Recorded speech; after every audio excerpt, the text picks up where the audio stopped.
Boa noite. Todo mundo me escuta bem?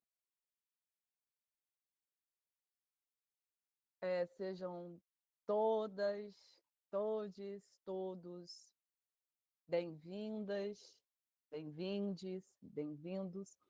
Muita felicidade que eu abro, né, a sessão de atividades e de produção dentro desse curso, que já, com muita felicidade também, comunico que já estamos na terceira edição do curso de extensão Cinema Negro no Brasil. O curso de extensão ele faz parte do grupo de pesquisa História e Legislação da Ancine, Reflexões Pertinentes.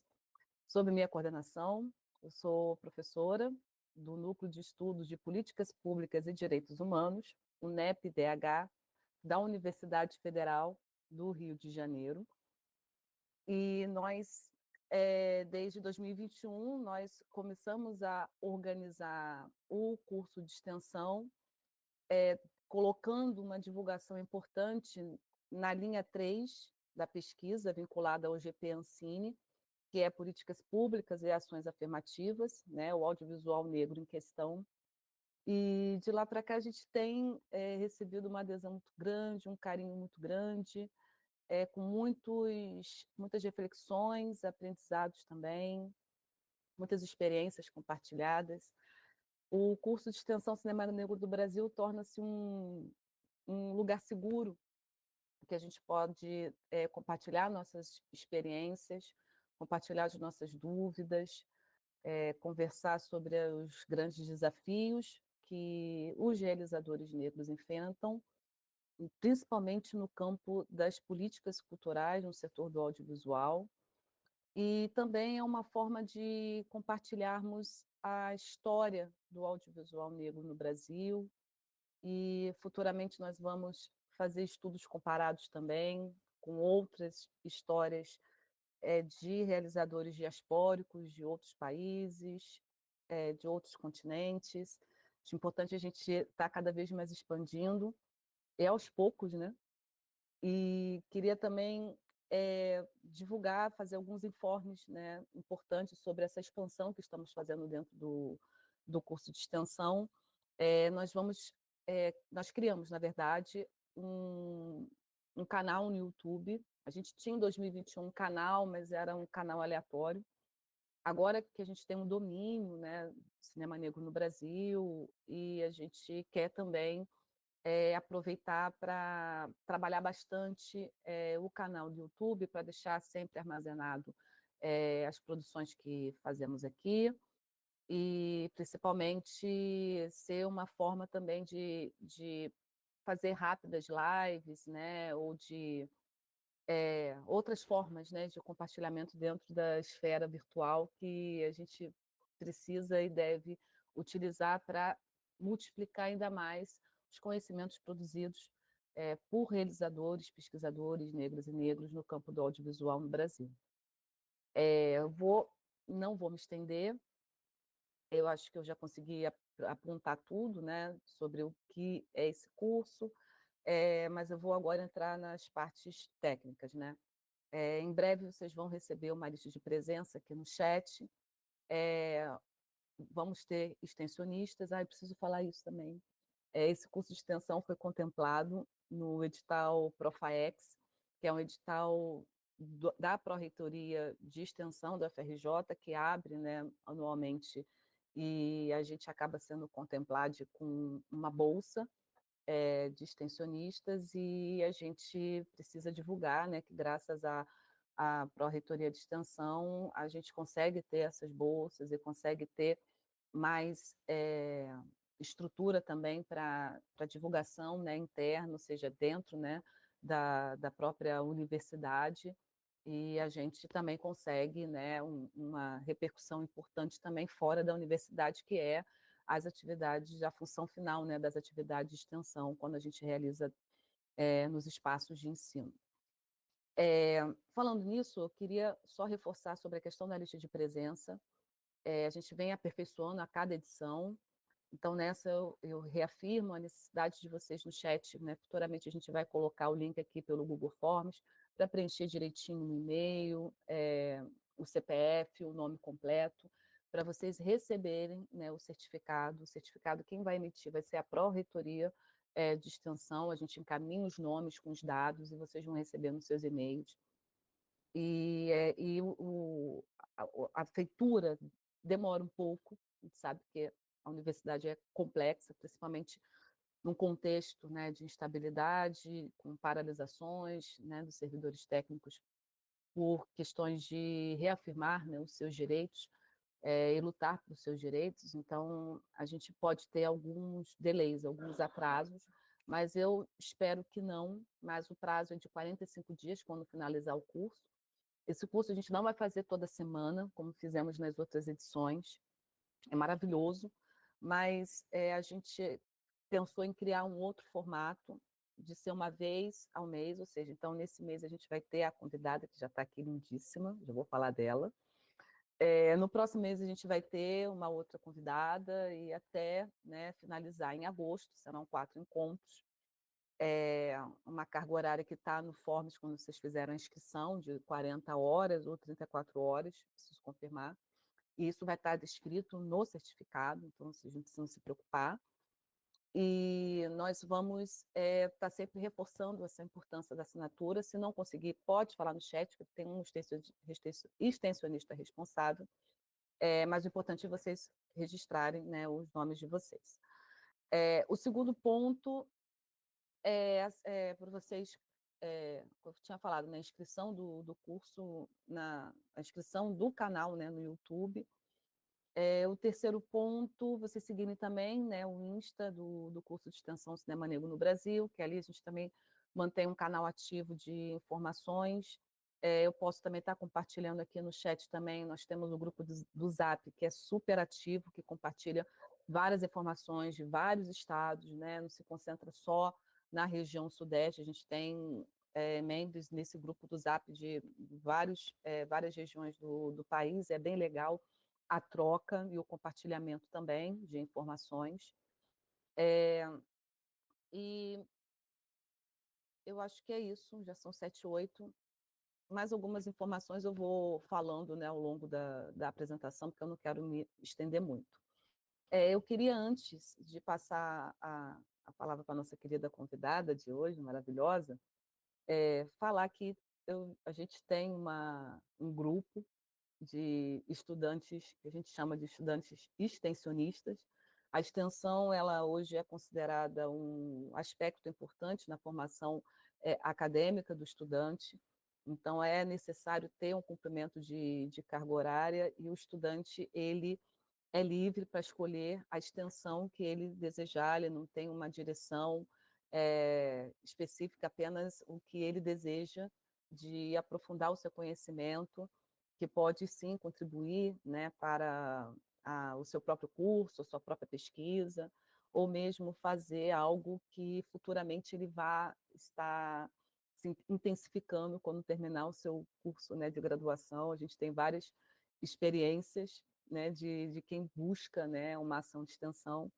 E a gente foi aqui, o curso de Cinema Negro foi contemplado com 10 extensionistas incríveis, estudantes das mais variadas áreas de conhecimento.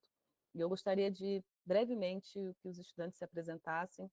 Muitos deles não vão abrir a câmera, porque tem muitos que estão em aula ou em trânsito, em algum movimento que eles estão fazendo, mas eles produziram com muito carinho, com muito empenho esses recursos tecnológicos, né, de transmitir para o YouTube, do YouTube criar um canal, a própria confecção, né, dos posts para o Instagram, a própria formatação, né, de algumas ações, né, que a gente precisa fazer antes para estar aqui nessa sala super incrível e com pessoas incríveis que estão aqui também participando. Então, é com muito carinho que eu peço, né, para que os extensionistas se apresentem, falem o nome, curso, o período, e para a gente já depois passar, para depois falar a mini bio da convidada, para depois passar a palavra para ela. Quem começa? Extensionista. Oi, meu nome é Júlia Freitas. Eu estou no primeiro período de Gestão Pública para o Desenvolvimento Econômico e Social, mais conhecido como GP10. Oi, gente, boa noite. Eu me chamo Luana Barros, também sou extensionista desse curso de extensão que eu amei, estou amando participar. E, bom, eu sou de psicologia, né? E eu estou no meu 6º período. Boa noite, pessoal. Eu sou o Rodrigo. Vou ligar minha câmera aqui. Deixa eu ver se pode. Oi? Foi. Boa noite. Sou o Rodrigo, sou de Ciência da Computação e eu estou no 10º período aí, ajudando a montar essa extensão que até então está sendo realmente muito incrível. Oi, gente, Boa noite. Desculpa. Pode... Boa noite, meu nome é Natália e eu estou no primeiro período de Ciências Sociais. Oi, gente, boa noite. Meu nome é Gabriel. Eu faço parte dessa extensão que eu acho que é muito importante sobre o cinema negro. E faço gestão pública, para desenvolvimento econômico e social e sou calouro, estou no meu primeiro período. Oi, boa noite, eu sou o Vitor Lima, eu faço ciência de dados e eu estou no 9º período. Boa noite, eu sou a Maria Luísa, estou no 3º período do curso de História da Arte. Boa noite, pessoal, sou o Gabriel também, né? Eu estou no 5º período de Economia e estou muito animado. Boa noite, Eu pessoal. sou. Opa, quer falar, Guilherme? Sim. Boa noite, eu sou o Guilherme Martins Deixa eu puxar aqui, Pacífico, então. faço ciência da Eu computação, sou o estou no Rafael. 11º período. O Guilherme tá falando? O Guilherme tá. Rafael, deixa ele falar, depois você pode falar? Agora Pode sim. ser. Agora tava bugado meu PQ canal. Tranquilo. Desculpa, Guilherme, Guilherme. tranquilo. Você pode se apresentar, Guilherme, novamente, por favor? Posso sim. Sou o Guilherme Martins, faço ciência da computação, já estou no 11º período, tirando a pandemia. Olá, boa noite. Eu sou a Gabriela Lima, eu sou caloura do curso de Ciência da Computação, também sou extensionista do projeto, e eu espero que vocês estejam animados para participar tanto quanto a gente está em elaborar todos esses materiais e ferramentas para vocês. Rafael. Agora sim, desculpa aí, galera. Sou Rafael, estou no 10º período de BCMT, e é isso, estamos animados aí nesse projeto novo. Você pode colocar por extenso DCMT? Ah, tá. É bacharelado em Ciências Matemáticas da Terra. Incrível. Negócio complexo. Boa noite, eu entrei um pouco atrasada, eu acho que é para dizer o nome, o curso e o período, certo? Os extensionistas, nesse momento. Sim, entendi. Desculpa, Ercila, que a gente está nesse momento, tudo bem, sem problema. A gente está nesse momento apresentando os extensionistas, e a Gabriela, que também falou, era nossa bolsista também, né, selecionada. Ela vai estar fazendo desenvolvimento de web, então em breve nós vamos ter um site do GP Ancine, vamos ter ali toda uma estrutura muito bacana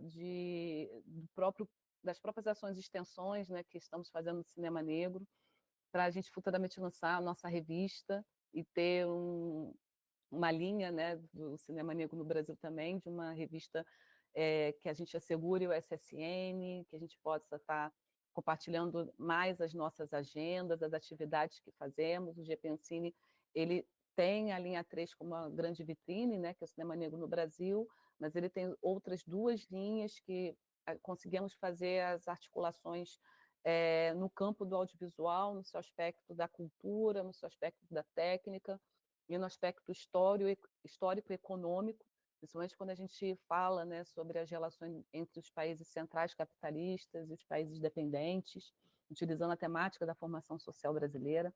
Então, a gente tem 3 linhas assim com pesquisadores, professores também que estão vinculados, vinculados.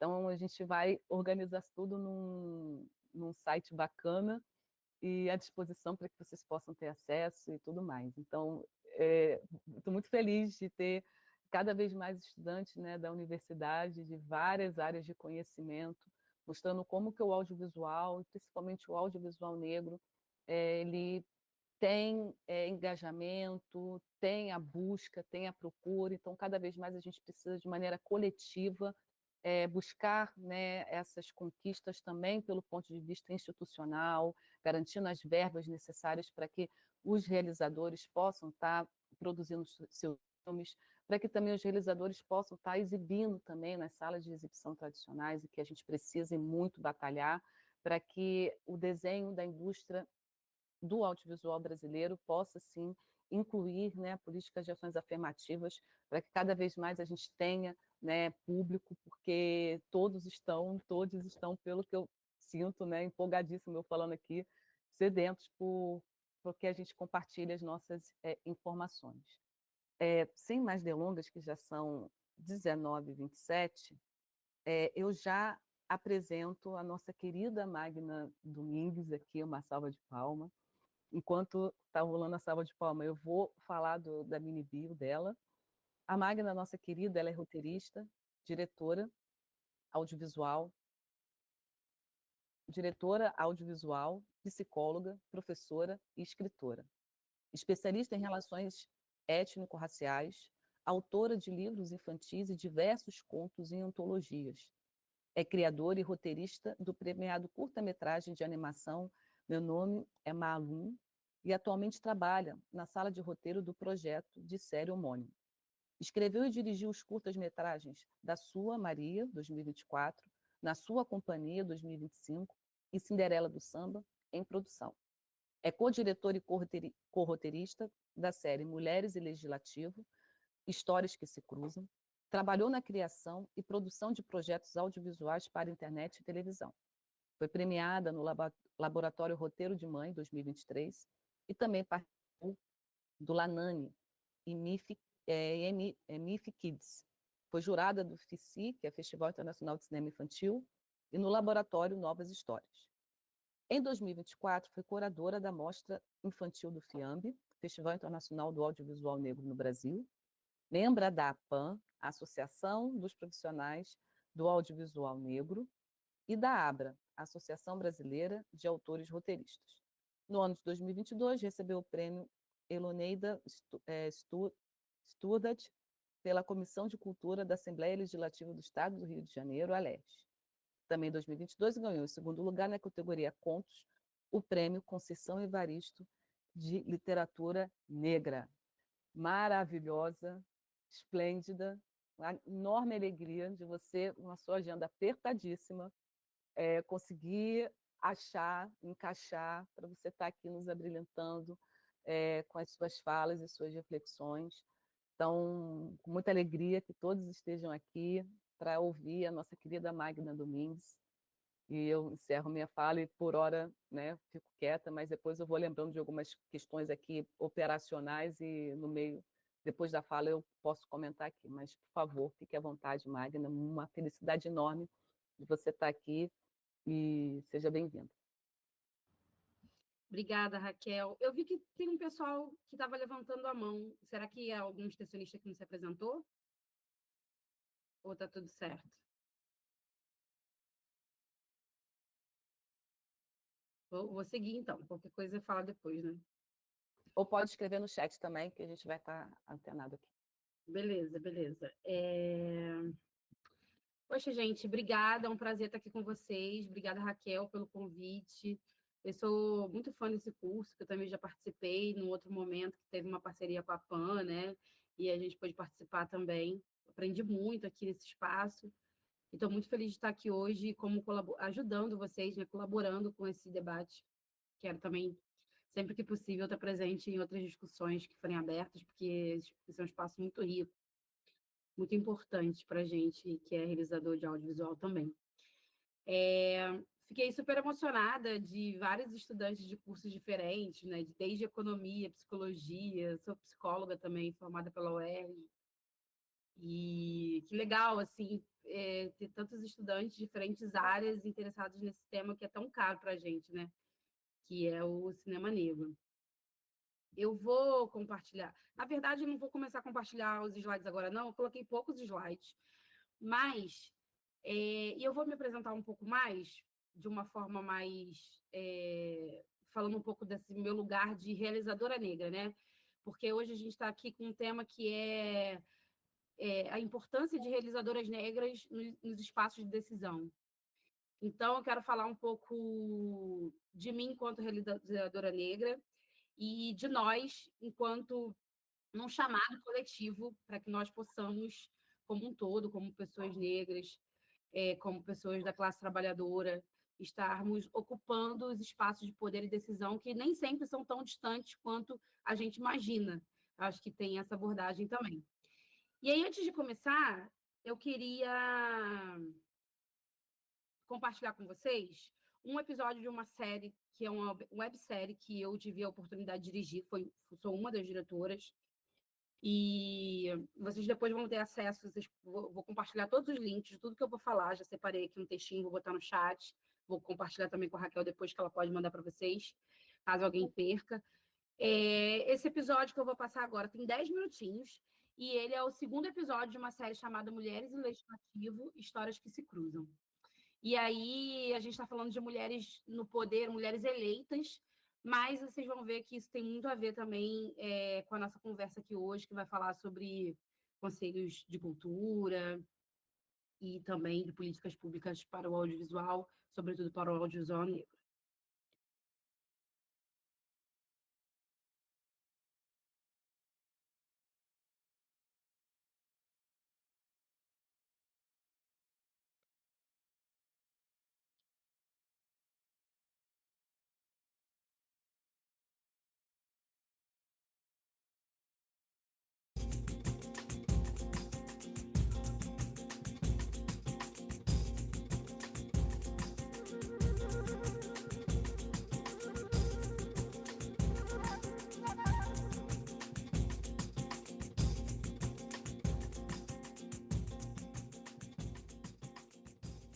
Tainá de Paula, hoje é uma parlamentar, mas ela sempre foi uma ativista das lutas urbanas.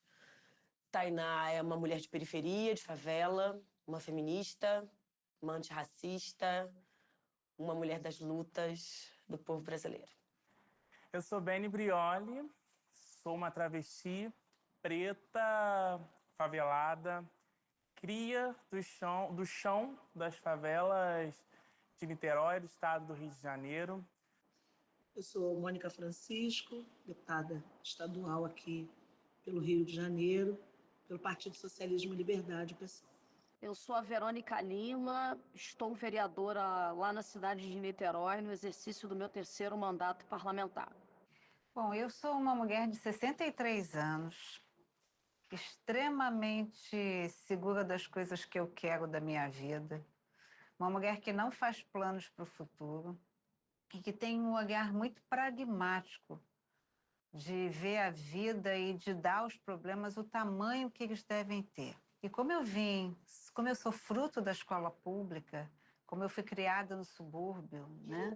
Então, assim, a gente tinha uma dose de amor muito grande em casa, mas com a dimensão exata que os problemas existiam, mas que eles não podiam ser maiores do que a gente. Ser candidata, para mim, é apenas e nada mais do que ser porta-voz, do que poder ecoar Lélia, Luísa Maim, Teresa de Benguela, Carolina de Jesus, Dandara e uma série de outras mulheres que me ensinaram a política que eu estou fazendo hoje. Então, depois de 90, 91, 92, que eu vou assumir a minha primeira titularidade, que foi na Delegacia de Mulheres da Zona Oeste, eu quero dizer para todo mundo que eu nem sabia o que era feminismo, ou pelo menos eu não me via como uma mulher feminista. A gente, antes de ir para a delegacia, a gente passava por um treinamento no Conselho Estadual de Direito da Mulher. Aí você ouvia Leila Linhares, você ouvia Lígia Doutel de Andrade, Rosane Reis, Edialeda Salgado, né? Que esse momento que eu vivi intensamente com as minhas companheiras do movimento social me tornaram uma profissional mais segura, mais dona de mim, acreditando que é possível ocupar espaços que até então eram só espaços masculinos. Isso tem a ver com o reconhecimento do lugar que a gente ocupa enquanto parte de um grupo populacional que é historicamente alijado desses processos. Está sempre fora dos lugares de poder e de decisão. Se nós, mulheres negras, nós não estivermos inseridas nessa máquina partidária como dirigentes, a gente não consegue inverter a lógica. O PT é um partido que tem paridade em todas as suas instâncias de direção. Isso foi fruto da luta e da organização das mulheres. Poder é sempre bom. Se não fosse bom, os homens não faziam tantas guerras para tê-lo. Então, não vamos criminalizar o poder. Poder é ótimo, poder é transformador. Nós não vamos mudar a situação de miséria, de fome, de subalternidade que as mulheres vivem se nós não estivermos nos espaços de poder. Mas eu acho que não tem nenhuma mulher, sobretudo mulheres negras, que de alguma forma tenham ocupado algum espaço de poder no parlamento, no movimento sindical, no movimento popular, no partido, que não tenha experimentado pelo menos uma vez um dissabor de ter sido vítima de violência de gênero. A gente vai a cada dia que passa percebendo novas e diferentes formas de grandes e de microviolências, né? Desde não ser reconhecida, né? Não ser reconhecida como parlamentar.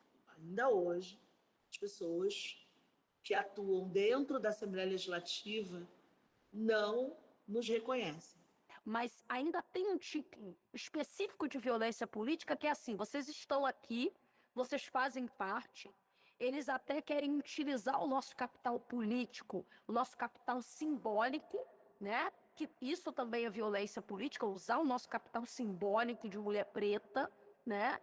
E esse outro tipo de violência que vocês estão aqui, vocês participam, mas vocês não decidem estrategicamente, a decisão da cúpula é sempre dos homens. Eu também sofri, né, aí sim, uma conduta misógina, que foi reconhecida pelo Ministério Público quando a gente entrou com uma representação contra um candidato. Silenciamento, a desqualificação constante, né? A tentativa de invisibilizar. Às vezes a gente quer acessar algum espaço e aí as pessoas dizem, não pode. Mas a deputada não pode, aí a pessoa leva aquele susto e fala, desculpe. Quando uma mulher ela toma um processo de liderança numa sociedade que tem marcos de extermínio, de feminicídio, de transfeminicídio, de exclusão socioeconômica para os corpos das mulheres, essa mulher já se torna um alvo. Eu fui barrada no Tribunal de Justiça, na posse do presidente do Tribunal de Justiça, e convidada a ir para o elevador de carga. Tudo bem, né? A minha assessora branca que estava comigo ficou em choque, porque nunca tinha presenciado uma cena, né, de racismo. Ela entendeu que era racismo, né? Não, a gente vai chamar o funcionário e vai resolver. Falei, olha, não é demitir um funcionário idoso, né, já terceirizado, isso não resolve o problema, isso é racismo. O tribunal precisa entender que aqui autoridades negras vão circular, né? E eu percebi que um determinado vereador tinha colocado para votar um PL idêntico ao meu, idêntico. Um PL que falava sobre direitos de pessoas com espectro autista. Eu falei, olha, não pode, você não tem como colocar para votar, porque tem um meu que é anterior ao seu e que você precisa proferir em parecer. Ele se levantou e disse, você quer ser tratada igual a homem? Então eu vou te tratar, você quer ser homem? Você quer ser homem? Então eu vou te tratar igual a um homem. A nossa reação é ocupando esses espaços, produzindo legislativamente sobre isso. A gente responde a esse tipo de violência fazendo mais leis, organizando mais a luta das mulheres. que seja diferente de lutas de mulheres nas igrejas, nos terreiros, na política, onde quer que elas estejam. Elas estão se organizando para não morrer. É que nós, mulheres, não podemos parar. Eu não sei se eu vou ser sempre parlamentar, porque eu nasci sem mandato para morrer sem um, né? Eu acho. Mas eu vou ser sempre uma lutadora das causas populares. Agora, eu quero dizer assim, para quem um dia escutar essa história, né, não pense que eu não tenho medo. É claro que eu tenho medo, mas o medo ele não pode dominar o teu desejo de seguir em frente, né? Não pense você que foi simples ou que não doeu. Claro que doeu, evidente que doeu, né? Mas entre doer e engolir a dor, né, e seguir em frente, eu sempre acho que a segunda opção é a melhor. As mulheres precisam necessariamente fazer política coletiva. Elas precisam empoderar outras mulheres, capturar potências de outras mulheres, porque sozinhas nós não vamos a muitos lugares. Nós precisamos dos saberes de outras mulheres. Caminhar com outras mulheres é muito importante.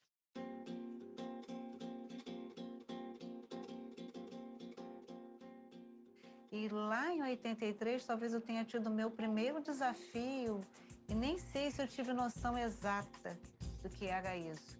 Eu e todas as mulheres daquela geração lutavam para ter um banheiro dentro da delegacia, porque não havia banheiro para as mulheres, porque não havia mulheres na Polícia Civil.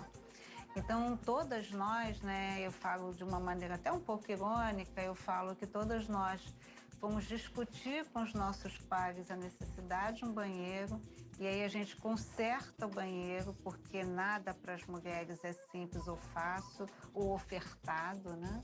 E eu brinco que a gente colocou um vaso de planta, um espelho que a gente não vive sem ele, e nós travamos a nossa primeira luta sindical.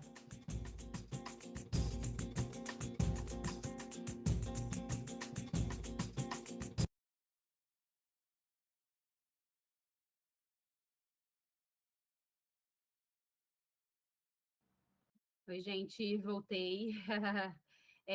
Só para contextualizar para vocês, esse é o segundo episódio dessa série, Mulheres e Legislativo, Histórias que se Cruzam. É uma série que faz uma investigação da história das mulheres na política, uma comparação no Brasil e uma comparação entre as mulheres na política no Brasil e na América Latina, né?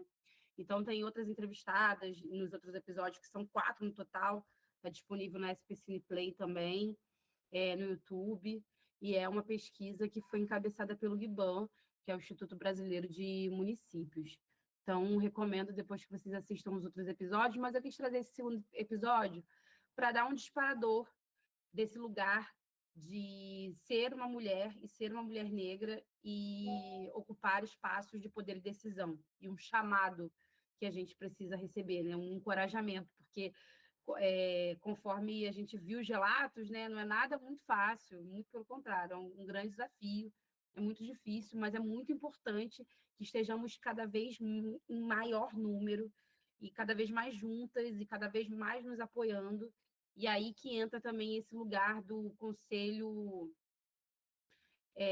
dos conselhos estaduais e municipais de cultura e de outros segmentos também, porque aqui a gente está falando especificamente da cultura. Mas a gente entender, enquanto sociedade civil, o tamanho das nossas possibilidades na participação de uma gestão democrática, né? Por mais que seja muito desafiador. Mas vamos lá, vou mostrar para vocês, só porque eu falo demais, e aí eu fiz uns slides aqui, são poucos, só para colocar a conversa numa linearidade aqui mínima. Deixa eu ver aqui. Eu sempre um pouquinho atrapalhada com essas coisas. Mas vamos lá.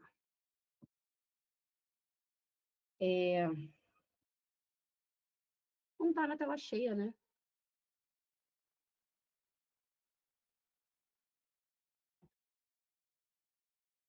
Deixa eu voltar aqui.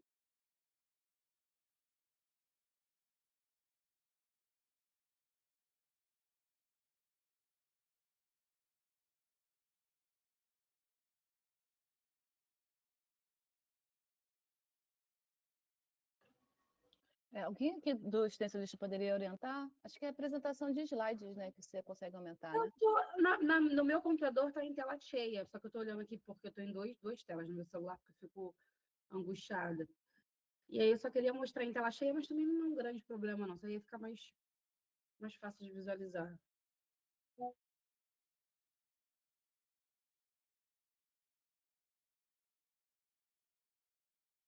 Para mim está aparecendo em tela cheia, na tela de vocês não. Deixa eu tentar de novo.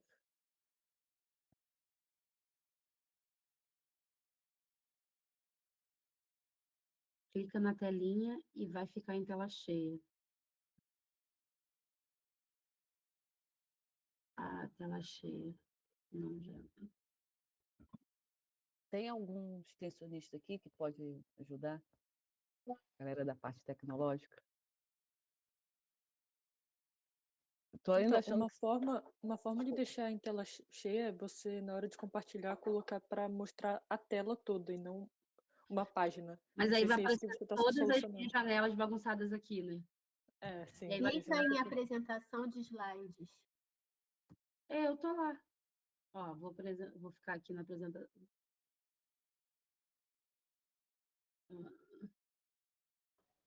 É o que a Ana Padilha falou. Ou você faz o que a Gabriela propôs, ou você coloca como a Ana Padilha falou ali na apresentação de slide. Apresentação de slide, estou lá. Ó, vocês estão vendo meu mouse andando aí na tela? Estamos. Então, estou aqui, ó, do começo. Viu? E aí Clica no ícone, o terceiro ícone. Do começo, do slide, depois, apresentação de slides. Aí. Aqui? Isso.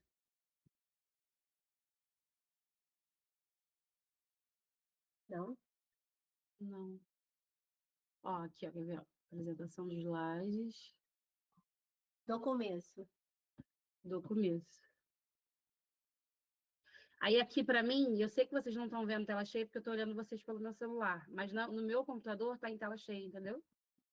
É porque só conta como se fosse a página que você tem aberta. Daí, tipo, se você estiver espelhando só a página, só uma página, não vai mostrar se tiver em tela cheia.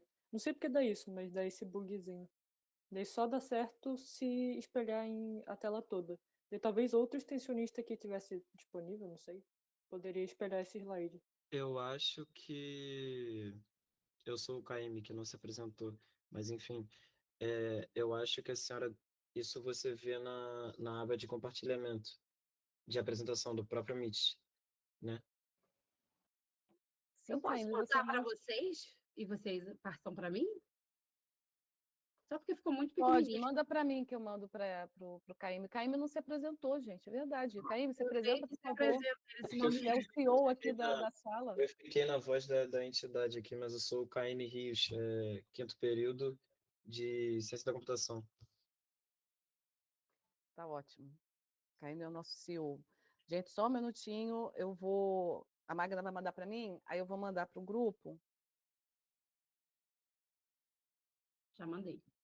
Tá. E aí, assim, gente, também não é nada demais, é só porque ia ficar muito pequenininho e... Vamos lá. Eu disse que ia me apresentar um pouco mais através dos meus projetos, né? E essa conversa, falar a Mag de mim enquanto uma realizadora audiovisual, não é só por uma questão de mini bio, de biografia, mas tem tudo a ver com esse tema, porque eu só estou aqui por causa das políticas públicas. Eu nasci na Baixada Fluminense, em São João de Meriti, no Rio de Janeiro. Eu sei que tem pessoas aqui que não são do estado do Rio, estão fora também. Mas o São João de Meriti é um município da região metropolitana, que faz parte da Baixada Fluminense, então é uma região periférica. Não tinha cinema na minha cidade, até tinha um cinema na minha cidade, mas não era um cinema muito família. E tinha pouco acesso à cultura. Eu sempre estudei em escolas públicas. Eu fiz o curso normal e passei no vestibular para psicologia na UERJ e me tornei rapidamente professora da escola pública também. Então, eu gosto muito de falar que a escola mesmo, ela me deu tudo que eu tenho, porque me deu como aluna, me deu como profissional, como professora. Foi a partir da minha atuação no sindicato do CEP, né, Sindicato Estadual de Professoras e Professores, que eu me reconheci dentro dos movimentos sociais, do movimento da classe trabalhadora, e fui crescendo assim, né, sendo psicóloga e professora. Como eu chego no audiovisual? Primeiro porque, como eu sempre digo, a escola deu tudo que eu tenho. Desde o ano de 2006, eu me tornei professora da sala de leitura na escola. E lá nessa sala de leitura, nessa organização de acervo, de me incomodar muito com um baixíssimo acervo, não só de protagonistas, mas sobretudo de autores e autoras negras, isso acabou me tornando uma pessoa mais quase que uma tarefa de curadoria ali, literária. E dessa inquietação, eu sempre gostei de escrever, comecei a me provocar a escrever para publicar. Né? Era uma coisa que eu nunca tinha imaginado e que nasceu aí a partir desse meu lugar de professora dinamizadora de leituras literárias, como chamava lá em Duque de Caxias, que era o município que eu trabalhava. Até hoje eu sou funcionária de Duque de Caxias, atualmente estou licenciada, porque eu estou trabalhando com políticas culturais. E aí, mas eu dei aula para essas crianças durante 14 anos. E aí comecei a pensar em publicar, comecei a publicar em livros que tinham antologias e tal, até que eu publico um livro infantil, chamado Meu Nome é Malum. Esse livro foi publicado durante a pandemia, e também durante a pandemia veio a Lei Aldir Blanc. E com a Lei Aldir Blanc, eu recebi um convite. O Meu Nome é Malum foi um livro que eu escrevi com outro autor, que é o Eduardo Lornel, e a gente recebe um convite de transformar esse texto literário de um livro infantil num roteiro de curta-metragem de animação. E aí, eu trouxe o cartaz do filme para vocês verem, mas quando nosso amigo começar a compartilhar, vocês vão ver. Meu Nome é Malum foi um filme que ele nasceu durante a pandemia também, foi lançado durante a pandemia, os primeiros festivais. Pode passar. E aí, o Meu Nome é Malum é esse cartaz que está bem aqui no meio. Então, assim, vejam bem, eu chego no audiovisual por causa de uma política pública chamada Lei Aldir Blanc. Eu jamais teria oportunidade, mesmo que eu tivesse um desejo de realizar alguma coisa se não fosse uma política pública. E aí, por causa dessa realização desse filme, ele foi financiado pela Lei Aldir Blanc através do edital da SESEC, a Secretaria Estadual de Cultura do Rio de Janeiro. E esse filme rodou alguns festivais, ganhou... Alguns não. A última vez que eu perguntei para a produtora executiva a conta, a gente já tinha feito 270, ele foi lançado em 2021. Então, a gente está em 2025, tem 4 anos de filme, ele já percorreu mais ou menos 270, mais ou menos não, mais que 270 festivais e mostras, ganhou alguns prêmios, já tem tradução para vários idiomas, e é um filme de 8 minutos que fez muito sucesso, felizmente, porque ele tem uma história muito bonita, foi muito bem executado, e é uma história dessa menina chamada Malum, que recebe um nome de origem africana, tem uma protagonista negra. E quando ela chega na escola, as crianças zombam dela, né? E é a partir dessa boa aceitação do filme, a gente começou a trabalhar num projeto de série, que é esse projeto que a gente está trabalhando atualmente, numa série de 3 episódios de 11 minutos. Então, esse projeto foi crescendo. A gente já tem Malum em HQ, agora vai sair o segundo HQ da Malum. Segunda, né? Que a HQ significa histórias em quadrinhos, sempre eu esqueço isso. Enfim, e esse projeto foi crescendo em paralelo, eu fui crescendo também como uma realizadora de audiovisual. No meio desse caminho apareceu um projeto que foi... O único projeto que eu trabalhei que foi encomendado mesmo, que é o Mulheres e Legislativo, ele vem, é esse que vocês assistiram um episódio agora, tem 4 episódios. Ele é uma pesquisa já desenvolvida pelo IBAN, que é o Instituto Brasileiro de Municípios, e eu sou convidada para estar lá com uma equipe e tal, e foi um projeto muito bonito também, muito gostoso de dirigir. E aí, como eu comecei a perceber que eu gostava de fazer cinema, eu fui estudar, fazer laboratórios, mas uma das primeiras coisas que eu fiz foi me associar à PAN, que é a Associação dos Profissionais do Audiovisual Negro. Eu vou falar um pouquinho da APAN um pouco mais à frente. Da Sua Maria é o primeiro filme de ficção e de live action que eu escrevi e dirigi. Ele foi filmado no ano passado e ele agora está fazendo circuito de festivais, participando de... Está bem no início, assim, ele foi pré-lançado em novembro do ano passado, então agora que ele está começando a entrar nessa carreira de festival. Há umas 2 semanas atrás, ele ganhou um prêmio de melhor direção feminina, e também foi um filme que veio a partir de uma política pública, que foi a Lei Paulo Gustavo. Também captamos recursos na Secretaria Estadual de Cultura e também na Secretaria Municipal de Cultura do município onde eu vivo, nasci, que é São João de Meriti. Então, só por isso que foi possível contar essa história. É uma história muito feminina, é uma história que fala sobre luto neonatal, que é um assunto muito pouco falado no audiovisual brasileiro, no audiovisual de uma forma geral, e ele é tratado de uma abordagem que eu chamo de cinema negro afetivo. Eu gosto de usar esse termo relacionado com um termo que a Sônia Rosa, que é uma escritora, professora, que já escreveu dezenas de livros infantis, todos de protagonismo negro. A Sônia Rosa é uma carioca, né? Uma escritora negra carioca, e ela, na dissertação dela, de mestrado, ela desenvolve esse termo de literatura negro-afetiva, que significa para ultrapassar a representatividade de apenas trazer um personagem negro como personagem principal, como está na capa do livro, mas trazer esses personagens em situação de conforto, de não vulnerabilidade e sem espetacularização do sofrimento, livre de estereótipos, né? Ela trabalha, e o trabalho da Sônia Rosa é, sobretudo, um trabalho de literatura infantil. Por isso que ela trabalha com esse conceito. Eu gosto muito de falar sobre, de parafrasear a Sônia e falar sobre um cinema negro afetivo, né? Que é um cinema que vai para além de tratar os protagonistas negros para além da espetacularização do sofrimento, como super-heróis ou como bandido, sempre como bandidos, sempre em situações de vulnerabilidade extrema, ou sempre trazendo uma devolutiva sobre questões raciais especificamente, né? Que sempre vamos atravessar. É impossível negar que o racismo atravessa a nossa existência, mas o racismo também não é um tema único sobre a nossa existência, né? A nossa complexidade. E aí, esse filme está rodando agora. Eu agora acabei de filmar em fevereiro, estou na pós-produção de um segundo filme, que também foi captado com recursos da Lei Paulo Gustavo, que é o Na Sua Companhia. Ele está em fase de edição, de pós-produção, né? E eu estou na pré-produção do meu próximo filme, que chama Cinderela do Samba, que também foi fruto, vai ser possível realizar, porque foi captado no edital da Rio Filme no ano passado, com parcerias e tal. Então, hoje eu estou vivendo esse momento, assim, né? Um filme recém-lançado, um filme em edição e um filme todo no universo paralelo, assim. Então, 3 coisas aconteceram ao mesmo tempo, né? Um em edição e um em pré-produção.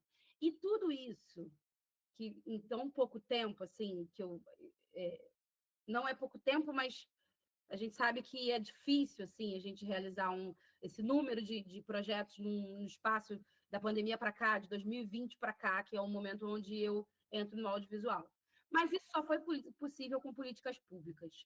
Eu costumo dizer que de onde eu vim, não realiza sonho com milagre, não se realiza sonho com herança, porque eu não sou herdeira, a gente realiza sonhos com políticas públicas. Então, a gente precisa romper essa distância que existe entre a política pública e a realização dos nossos sonhos, né? Ou de concentrar a realização dos nossos sonhos sempre muito atrelado a um sacrifício, ou ao cinema de guerrilha, ou a precarização do nosso trabalho, porque a gente precisa fazer portfólio, e etc, etc. Mas para que a gente possa ocupar esses espaços, acessar esses recursos que são nossos por direitos, a gente tem que ter, no mínimo, um mínimo de engajamento e um mínimo de consciência de como funcionam essas políticas públicas. Aí pode passar os slides. E aí, vamos direto ao assunto principal de hoje, né? Que tudo isso vai atravessando esse assunto, que é estou falando do Conselho Estadual de Políticas Culturais do Estado do Rio de Janeiro, que é um conselho que é uma das instâncias que fazem parte do Sistema Estadual de Cultura. E aí eu vou fazer uma leitura rápida aqui. O Conselho é um órgão deliberativo vinculado à Secretaria de Estado de Cultura e Economia Criativa, que é a SECEC. Sua principal função é deliberar sobre políticas públicas na área da cultura, trabalhando em conjunto com a SECEC, para a elaboração de pautas, políticas culturais, elaboração de editais e demais atividades correlatas. E essa função do Conselho, ela está registrada nessa lei, que é uma lei estadual, a Lei 7035 de 2015. Então, hoje, eu sou candidata a uma cadeira nesse Conselho Estadual de Políticas Culturais, né, ou Conselho Estadual de Cultura. E o que isso significa? Como que é composto esse conselho hoje? O conselho, ele é formado por uma paridade entre governo e sociedade civil. O que significa? Ele tem 32 cadeiras, sendo que 16 cadeiras são escolhidas pelo próprio poder público. Então, são funcionários públicos, pessoas que já são próximas da gestão, seja da secretaria ou da LERJ, que vão ser indicadas pelo governo, pela Secretaria de Cultura, para estarem ali compondo o corpo desse conselho. As outras 16 cadeiras são escolhidas através de eleição. E é nessa eleição que a sociedade civil entra. Então, veja bem, vou falar especificamente do Conselho Estadual do Estado do Rio de Janeiro, mas vocês que não são do Estado do Rio, saibam que todos os estados têm um Conselho Estadual de Cultura e os municípios também têm os conselhos municipais de cultura. Eu até vi que teve alguém que deixou um recadinho no chat dizendo que é conselheira municipal de cultura no seu município. Então, como que acontecem essas eleições? Essas eleições são bienais.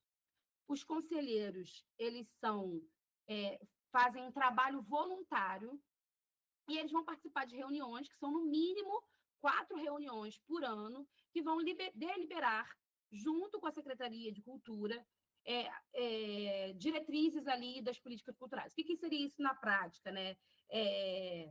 Para onde como que vão ser implementados os projetos para os editais, como que você organiza uma conferência estadual de cultura, e aí como que se organizam essas 16 cadeiras no estado do Rio de Janeiro, tá? Cada lugar tem a sua organização. Mas, usando como exemplo o estado do Rio de Janeiro, são 10 cadeiras por região, porque o estado do Rio de Janeiro é enorme, tem 92 municípios. Então, tem a Metropolitana 1, Metropolitana 2, enfim, por aí vai, região serrana. Então, o estado está dividido em 10 regiões. Então, são 10 conselheiros, um para cada região. E, para além dessas regiões, tem 6 conselheiros para 6 segmentos da cultura, que são, tomara que eu lembre de todos, audiovisual, que eu estou concorrendo, artes cênicas, artes visuais, literatura, e faltam 2, música e cultura popular, lembrei de 6. E aí são 16 pessoas eleitas para estarem nessas cadeiras, e são também 16 suplentes. Então, os segundos lugares mais votados, vão compor como suplentes.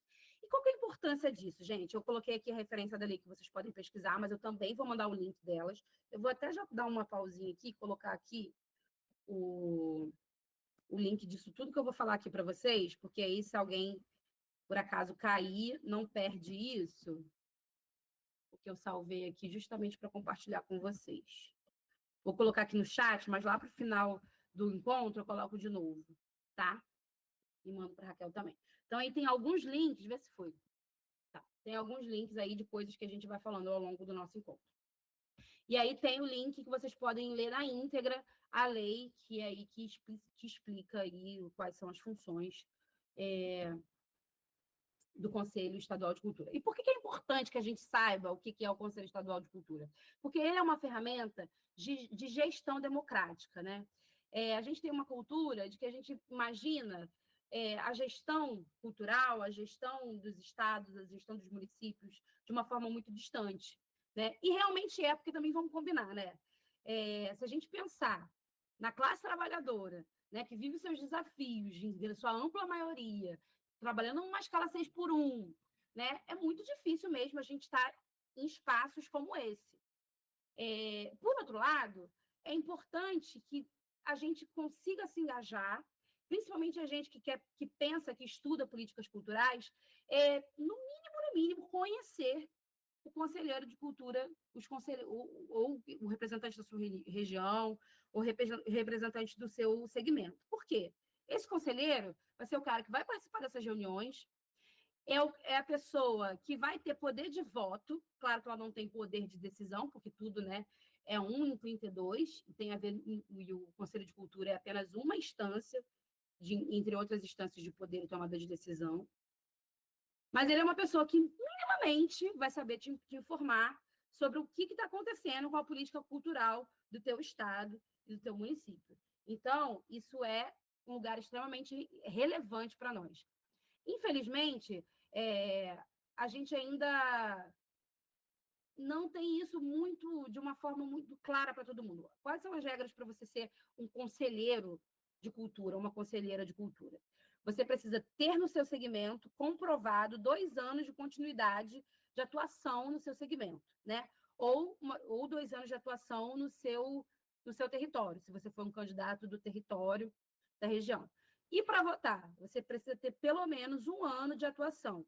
Então, se você é estudante e você já está acompanhando as políticas culturais, você já está realizando projetos através das bolsas de extensão, filmes universitários, você já é uma pessoa que tem pelo menos 1 ano de envolvimento com essa política cultural e você pode, sim, votar.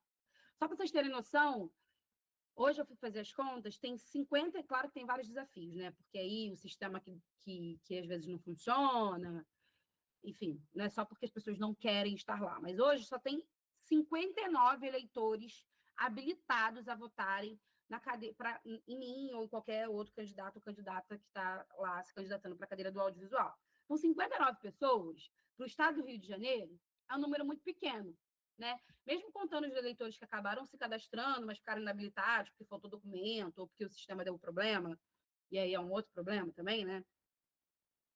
São poucas pessoas, né? Então, é muito importante que, mesmo que a gente não vote, a gente saiba que o processo está acontecendo, que daqui a 2 anos vai acontecer de novo, e que é importante a gente assumir esses espaços. Alguém está comentando aqui sobre... Enfim, poucas pessoas mesmo. Em outros segmentos, até tem um pouco mais, né? Mas, enfim, é muito, muito pouco esse número de eleitores e eleitoras. Hoje, cada período de eleição tem as suas regras, né? Mas hoje, nessa eleição que está acontecendo no Conselho Estadual de Cultura, como que ele acontece? Dentro de um sistema chamado Sistema Desenvolve Cultura, todo mundo que já escreveu algum edital estadual de cultura tem acesso a esse sistema, né? Você tem lá um login e senha, que você pode ser ou pelo seu CNPJ, sua pessoa jurídica, ou pelo seu CPF. E aí, quando você precisa fazer um cadastro no seu CPF, aí dentro desse sistema você acessa o edital da eleição, se cadastra como eleitor, e agora as eleições vão acontecer na quarta e na quinta-feira, dia 14 e 15, todo mundo que está cadastrado e habilitado para votar vai entrar nesse sistema e vai votar. Mas cada conselho tem as suas regras, alguns são por voto presencial, enfim. Então, fiquem atentos, busquem saber, procurem saber sobre isso aí nas suas regiões, nos seus estados e municípios, porque, de fato, isso é muito importante. E por que é muito importante? Pode passar. A gente sabe da obviedade dessa importância, né? Claro que nós, enquanto mulheres negras, pessoas negras, realizadores de audiovisual, precisamos estar atentos e, na medida do possível, ocupando espaços de poder e decisão na política cultural das nossas regiões. Mas é bom, vocês estão aqui num curso de extensão e é super interessante a gente falar em números, né? E aí, ó, vocês podem pesquisar, eu coloquei aqui a referência, o site do GEMA, que é o Grupo de Estudos Multidisciplinar da Ação Afirmativa. É um grupo da UERJ. Ele desenvolve investigações sobre representação de raça e gênero na educação, na mídia, na política e em diversas outras esferas da vida social. Então, quando vocês entrarem nesse site, vocês vão ver várias pesquisas que vão falar sobre as problemáticas de representatividade de gênero e raça em diversos espaços. E aí eu queria destacar 3. Aí eu vou pedir para o nosso amigo, que eu não gravei o nome, parar de compartilhar, porque eu vou compartilhar aqui agora. Depois você volta para mim, tá? Eu vou compartilhar aqui agora. Emerson, né? Obrigada, Emerson. Daqui a pouco eu vou pedir para você voltar nessa mesma página. Eu vou compartilhar aqui para vocês agora 3 pesquisas que estão lá no site do GEMA e que tem a ver com o nosso assunto, que é o audiovisual negro. Então, vamos lá. Antes de falar especificamente do audiovisual, vou falar um pouco desses espaços de decisão. Então, tem uma pesquisa lá, ó, essa aqui, que é muito interessante, que é... Deixa eu subir lá para vocês verem o título. Ó. Desigualdades de raça e gênero no secretariado estadual. Então, aqui não é só sobre o estado do Rio de Janeiro. O GEMA, aqui, esse artigo está assinado pelo Luiz Augusto Campos, esse pesquisador, e eles desenvolveram essa pesquisa sobre quem são os secretários, não só de cultura, mas secretários no Brasil. Qual o perfil de raça e gênero dessas pessoas? Então, ó, em todo o Brasil, em toda a região, os secretários estaduais de cultura, de saúde, de educação, de meio ambiente, 10% desses secretários são 10,5% são pretos ou pardos, 0,9% são indígenas e 88% são brancos. E aí, pensando em gênero, a diferença diminui um pouco, mas ainda é muito discrepante, né? Então, 70% dos secretários são homens e apenas 29,7% são mulheres. Então, por aí a gente vê quem é que manda, quem é que decide, quem é que ocupa espaços e poderes de decisão no Brasil de uma forma geral. E aqui é só para relacionar isso com o restante da população. Então, assim, no Sul, 24%, não vou ler tudo, depois vocês podem, mas tem a referência, depois vocês podem olhar com calma. Vamos olhar para o Sudeste, que é a nossa região, que é onde a gente está. A nossa, né, de onde parte o curso, mas eu sei que tem pessoas de outras regiões. 21% das secretárias estaduais de qualquer coisa no Sudeste são mulheres. E a população de mulheres do Sudeste é de 51%. Então, 7,4% dos secretários e secretárias do Sudeste são pretos ou pardos. Em comparação, 48,5% da população do Sudeste é preto ou pardo. Por aí, então, a gente já está vendo a diferença entre quem somos nós e qual é a cara de quem tem o poder, de quem tem a caneta na mão, né? Eu gosto muito daquela frase que uma das entrevistadas fala assim: poder é bom, gente. A gente tem que parar de criminalizar o poder, de romantizar esse lugar eternamente periférico de onde a gente está, que a gente tem que lutar, que a gente precisa ocupar. E ocupar com inteligência, com democracia, com organização social, né? E aí, ó, vamos lá, vou continuar. Esse é o primeiro número que eu queria mostrar, a primeira pesquisa que eu queria mostrar, brevemente, depois vocês precisam ver com mais detalhes. Aí vamos lá agora pensando um pouco no cinema. O GEMA tem uma pesquisa muito importante sobre quem é que faz cinema no Brasil, e é claro que o recorte dessa pesquisa são os filmes de maior bilheteria, filmes nacionais de maior bilheteria em salas de cinema. E aqui, é bem recente que a gente teve uma atualização desses números. Então, quem é que faz esse cinema que enche sala de cinema nacional no Brasil? Então, aqui, ó. Espera aí. Ah, tá aqui. Ó, cinema brasileiro, raça e gênero nos filmes de grande público. Aí aqui eles têm um infográfico do cinema brasileiro. Então, ó, era muito grande, por isso que eu não coloquei nos slides, porque estava difícil de picotar essa imagem aqui e colocar as referências. Então, vocês vão ver aqui as legendas, ó, a bolinha amarela, homens brancos, a rosa clarinha, mulheres brancas, essa laranjinha, homens pretos e pardos, e essa roxinha, mulheres negras. Então, vamos lá. Quem é que dirige esses filmes? Massivamente, homens brancos, né? Então, aqui a gente tem pouquíssimas mulheres dirigindo filmes de grande bilheteria. Roteiro, massivamente são os homens brancos também. Aqui a gente já tem um pouquinho de crescimento das mulheres negras nesses espaços, mas ainda bem pouco. Protagonistas. Aí, protagonistas é onde aparece mais diversidade, porque aparecem aí os homens negros, mulheres negras, mas, sobretudo, em filmes como, por exemplo, Cidade de Deus. Né? Por quê? Porque tem muitos homens que são homens negros, que ocupam as favelas e tal, e aí o número de protagonistas negros aumenta. Então, percebam que falar de políticas públicas em nada está descolado do resultado do produto que a gente vê nas telas. Porque o que a gente vê nas telas não é determinado apenas, ou pelo contrário, não é nada determinado por quem aparece nas telas, mas, sobretudo, por quem está atrás das telas tomando essas decisões sobre o que vai aparecer nessas telas e o que a nossa sociedade vai consumir e o quanto que isso vai influenciar o nosso imaginário. Esse material vai ser compartilhado, eu já compartilhei o link, está tudo disponível no site, eu estou na internet, estou compartilhando o site do GEMA, tá, gente? Então, vocês podem ler tudo isso com detalhes depois. E, por último, eu vou mostrar essa aqui, a mais recente, que eu achei muito interessante, que é uma pesquisa. O Grande Prêmio do Cinema Brasileiro é o que as pessoas botam o apelido de Oscar brasileiro, né?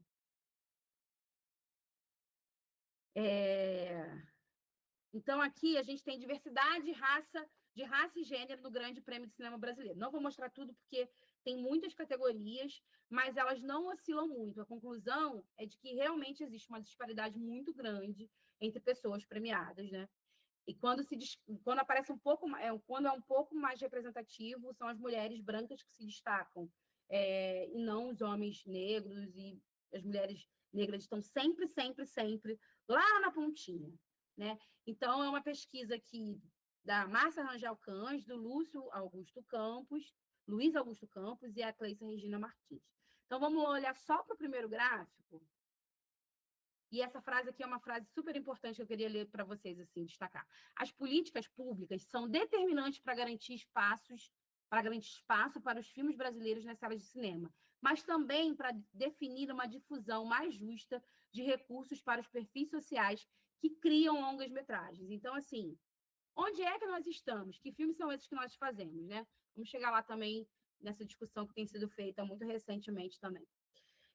Então, aqui, ó, só um dos gráficos é raça e gênero, diretores indicados e vencedores de melhor ficção. Então, quem são? Os homens brancos sempre no topo da pirâmide lá, ó, 81% dos homens brancos, das indicações foram homens brancos, 70% dos vencedores foram homens brancos. E aí, olha lá, quando a gente tem aqui os homens PPI, pretos, pardos e indígenas. Então, a gente tem... as mulheres nem aparecem nem como indicadas, nem como vencedoras, mulheres negras, né? E os homens negros aparecem aqui em 4% dos vencedores e 6% dos indicados. Então, o número é discrepante. E aí vocês vão falar assim para mim, né?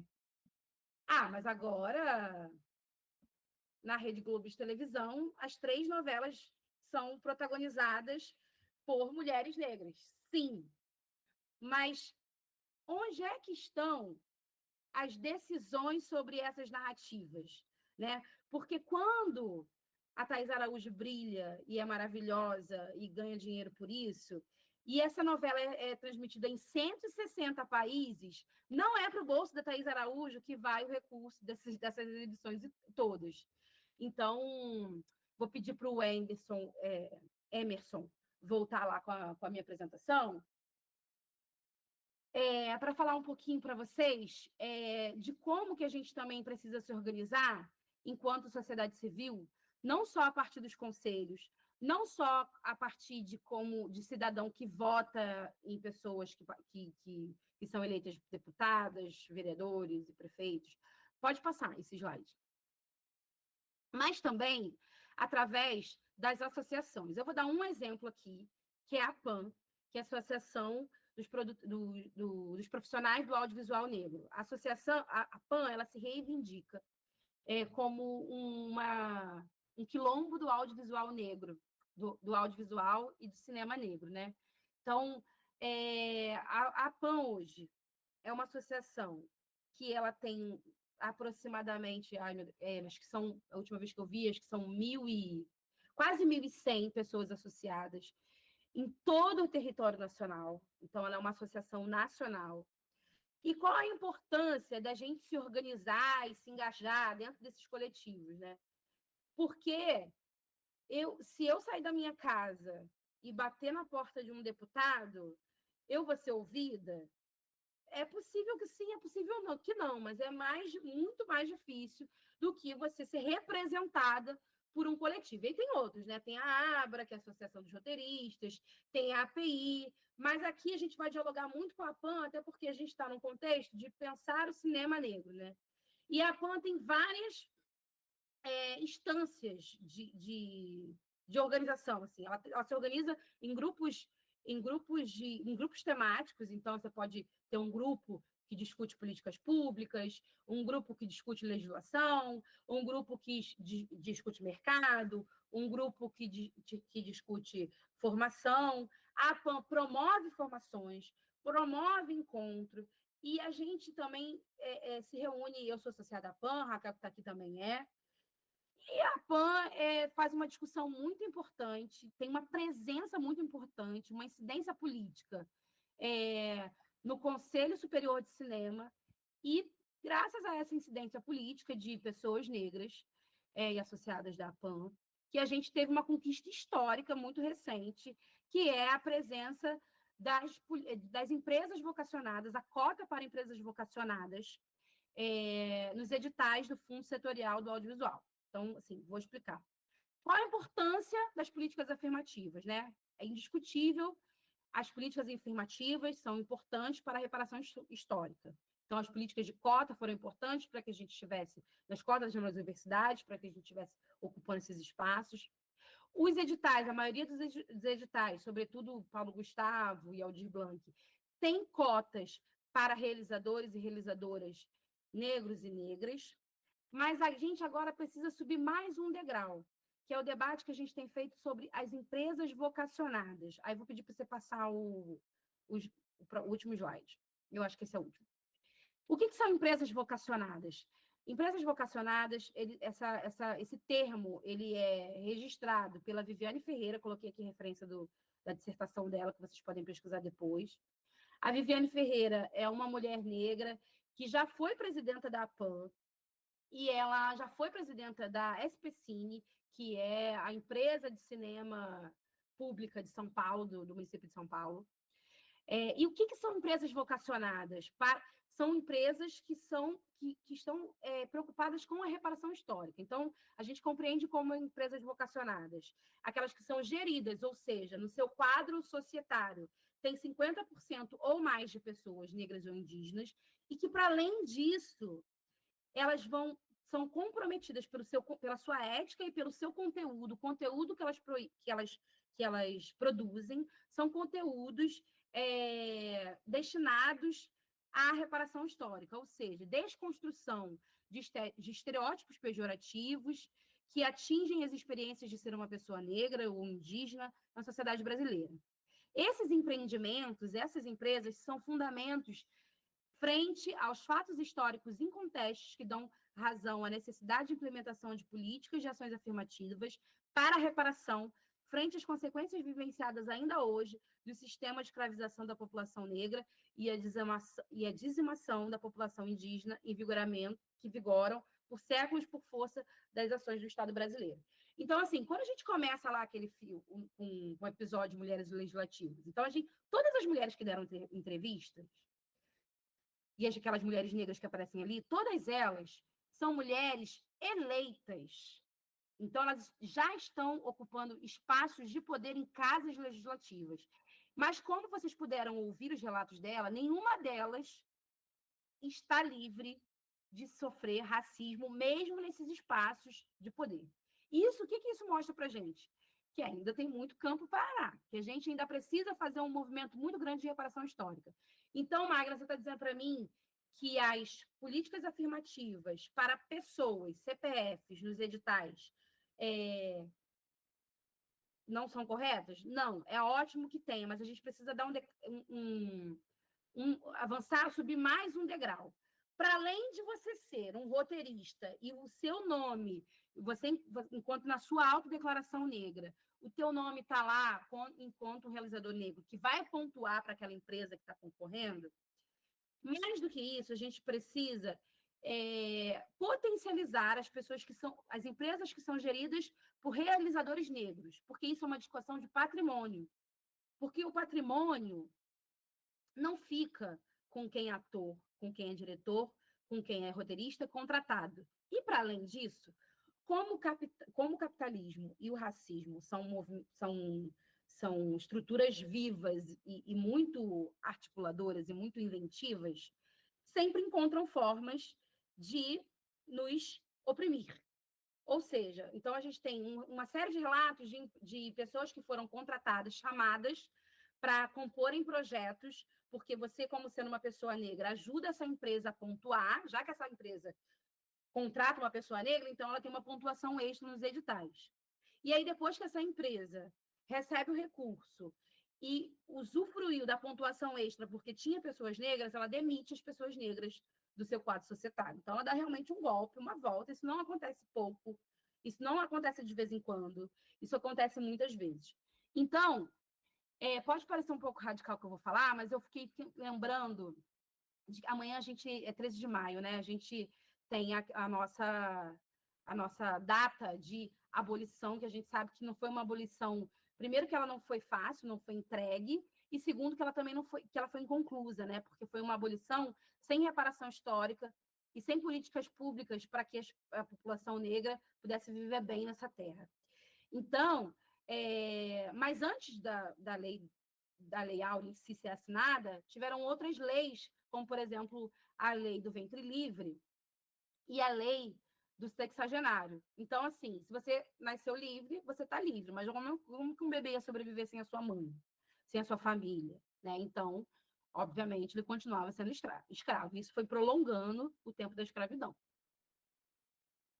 Como que você, que é um sexagenário escravizado, tem 60 anos escravizado, simplesmente você recebe a sua alforria, você recebe a sua liberdade, como que você sobrevive sem nenhum tipo de estrutura para isso, fora do lugar onde você envelheceu, onde você cresceu? Então, quando a gente tem pouca política pública, ou uma política pública que é insuficiente para a reparação histórica, a gente poderia comparar esses processos também, né? A gente recebendo a abolição pela metade, espaços de poder e decisão pela metade. A Verônica, quando ela fala ali, na entrevista dela, lá no episódio, ela fala, olha, é muito fácil eles tentarem usar o meu capital político, né?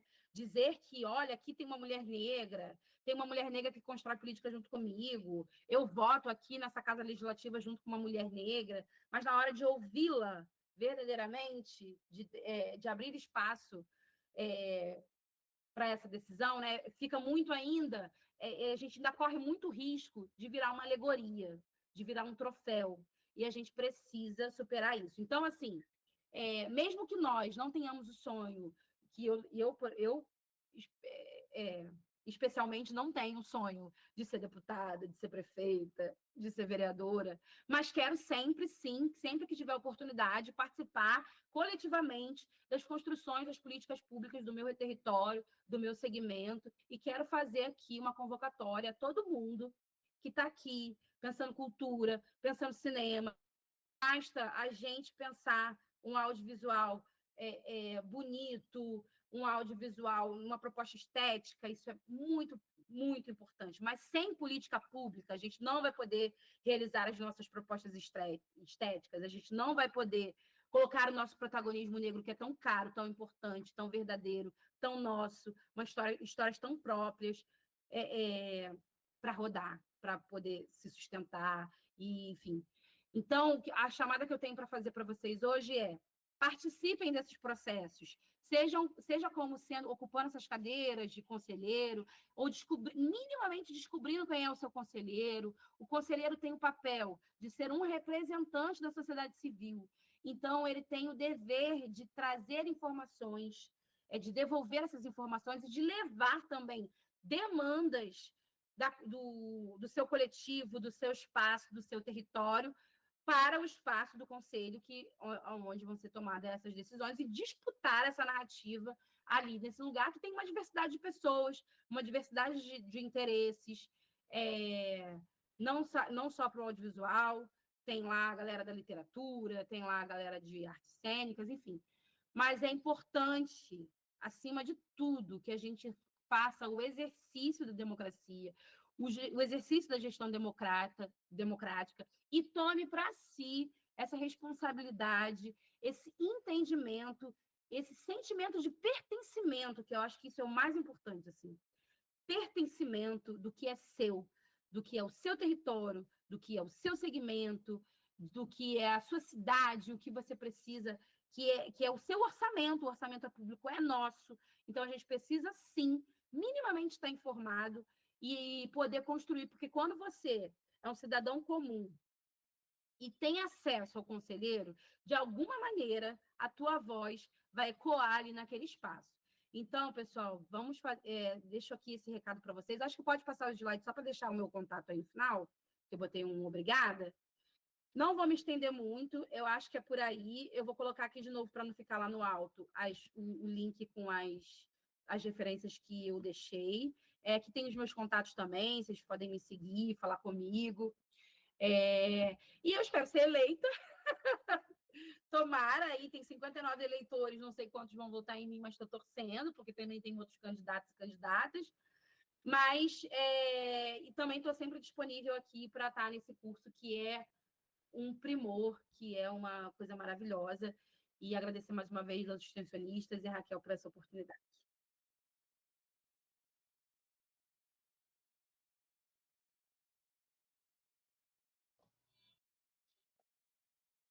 Bastante aplausos, agradecer muito. A gente dá vontade, não sei vocês, não dá vontade de a gente sair correndo agora e começar a organizar, e começar a debater. Eu fico com a vontade de sair correndo agora, assim, não, eu preciso estar participando, né? De alguma coisa, assim, mais do que a gente participa, mais que todo mundo aqui participa. É muito bom dar um gás, né? Esse gás, esse boost que é necessário para que a gente continue a trabalhar, a se articular, a sonhar da maneira como a gente sonha, né? É um sonho concreto, como a Magna ela falou. A gente precisa pensar em políticas públicas, a gente precisa pensar em cada estado, né, com as dificuldades, com ausências da própria participação, vamos dizer, direta, né, incisiva, né, dos conselhos de cultura. A gente sabe que nem todos os municípios eles estão com essa proatividade em executar um direito fundamental que está vinculado ao artigo 215, linha A, da Constituição Federal, que é a prática de direitos, é a prática da sociedade civil em defender, pensar e colaborar para a execução, como também, que é um tema que é muito boicotado também, é a própria sociedade civil avaliar as políticas públicas em curso, não só fazer o acompanhamento, mas também colocar inferências sobre como que essas políticas estão sendo conduzidas. Muitas das vezes os municípios eles boicotam, né, essas ações que faz parte do nosso direito, violando inclusive algo que está constitucionalizado, ou seja, está dentro da Constituição Federal de 88, mas isso não significa que a gente vai ficar desanimado. Nós vamos sempre ter algum grupo, a construção de um coletivo, de uma associação ou uma reunião de estudos para ler, né, as legislações municipais, para saber, né, no seu estado como que está acontecendo essas políticas.